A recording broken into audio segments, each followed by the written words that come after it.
Vous devez entendre cela si vous êtes un passionné d'histoire et de théologie. Dans son futur livre et documentaire sur la genèse biblique du conflit russo-ukrainien, le professeur Guy Kiboulou-Bakouri présentera à l'opinion des preuves théologiques attestant bel et bien l'impuissance, l'indifférence et la passivité des Nations Unies et de ses branches, par exemple des instances juridiques comme la Cour pénale de justice ou encore la Cour pénale internationale. Veuillez bien noter que ces publications auront lieu chez Amazon. Le professeur Guy Bakouri, un universitaire congolais basé en Afrique du Sud, a mis au jour une prophétie fascinante. Caché dans un manuscrit biblique du VIe siècle, ce texte ancien parle d'une époque où les institutions mondiales seraient rendues impuissantes.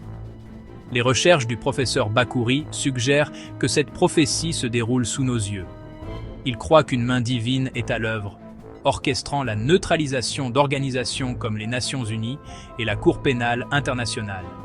Le manuscrit, rédigé dans un dialecte araméen, a longtemps intrigué les chercheurs. Mais la maîtrise des langues anciennes du professeur Bakouri lui a permis d'en percer les secrets. Il a découvert un passage attribué à un prophète juif, avertissant d'un avenir où les puissants ignoreraient le droit international. Ce mépris, affirmait le prophète, n'était pas simplement le produit de l'ambition humaine, mais faisait partie d'un plan divin plus vaste. L'interprétation du professeur Bakouri repose sur le concept de la providence divine. Cette croyance, centrale dans de nombreuses religions, suggère que Dieu guide le cours de l'histoire humaine. Selon Bakouri, la prophétie indique que Dieu a permis l'affaiblissement des institutions mondiales. Cet affaiblissement, soutient-il, sert un objectif, faire en sorte que les constructions humaines n'interfèrent pas avec l'ordre divin. Par exemple, pour appuyer ce qu'avance la prophétie biblique et la mémoire de l'histoire sur l'impuissance des instances internationales devant les grandes puissances modernes, nous avons des crimes de guerre et des crimes contre l'humanité qui auraient été commis par des grandes puissances modernes, à l'occurrence les États-Unis, en Afghanistan et en Irak, la Russie, en Géorgie et en Ukraine, la Chine et certains pays de l'Union européenne comme par exemple la France en Libye.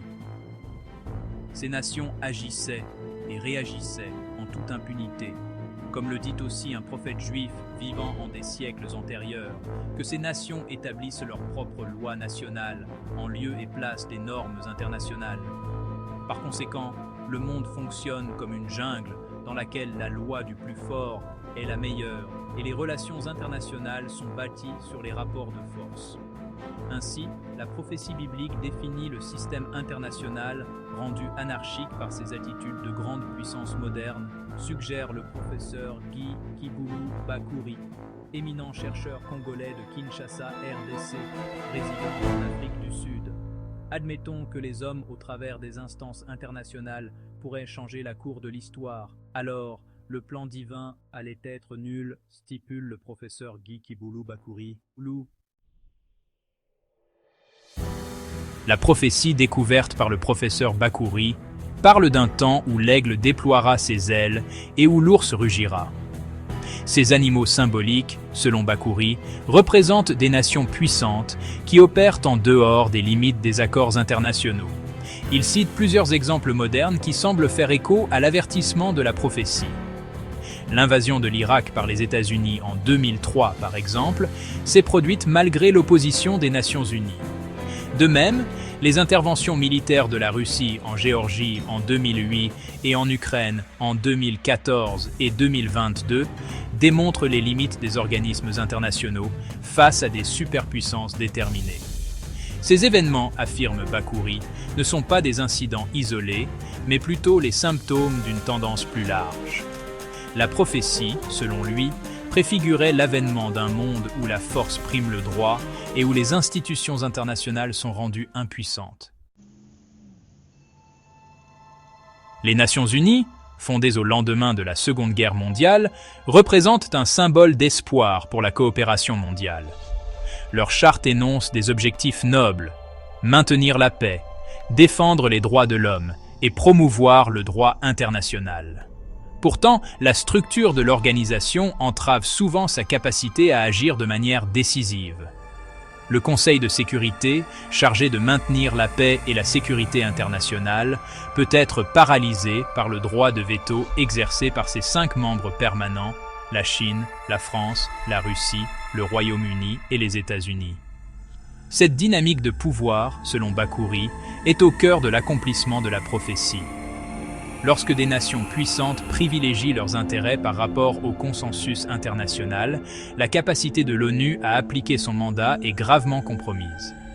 La Cour pénale internationale, créée pour poursuivre les individus pour génocide, crimes contre l'humanité et crimes de guerre, est confrontée à des défis similaires. Bien que conçue comme une cour de dernier ressort, sa compétence est souvent contestée. Des nations puissantes, notamment les États-Unis, la Chine et la Russie, ont exprimé leur scepticisme quant à l'autorité de la CPI, limitant ainsi sa portée et son efficacité. Les recherches du professeur Bakouri soulèvent des questions profondes sur le rôle de la providence divine dans les affaires humaines. Si son interprétation de la prophétie est correcte, alors l'état actuel des institutions mondiales n'est pas un signe d'échec, mais un résultat délibéré. Cela suggère qu'une puissance supérieure façonne le cours de l'histoire, même à travers les défauts perçus des efforts humains. Cette dimension théologique ajoute une couche de complexité à notre compréhension des relations internationales. Elle nous met au défi d'envisager la possibilité que les événements qui se déroulent sur la scène mondiale ne soient pas simplement le résultat de manœuvres politiques ou d'intérêts nationaux, mais peut-être d'un plan plus vaste, divinement ordonné. Le prochain livre et le documentaire du professeur Bakouri promettent d'approfondir ces thèmes. Son travail ne manquera pas de susciter le débat et de nous inviter à réexaminer nos hypothèses sur le monde et les forces qui le façonnent.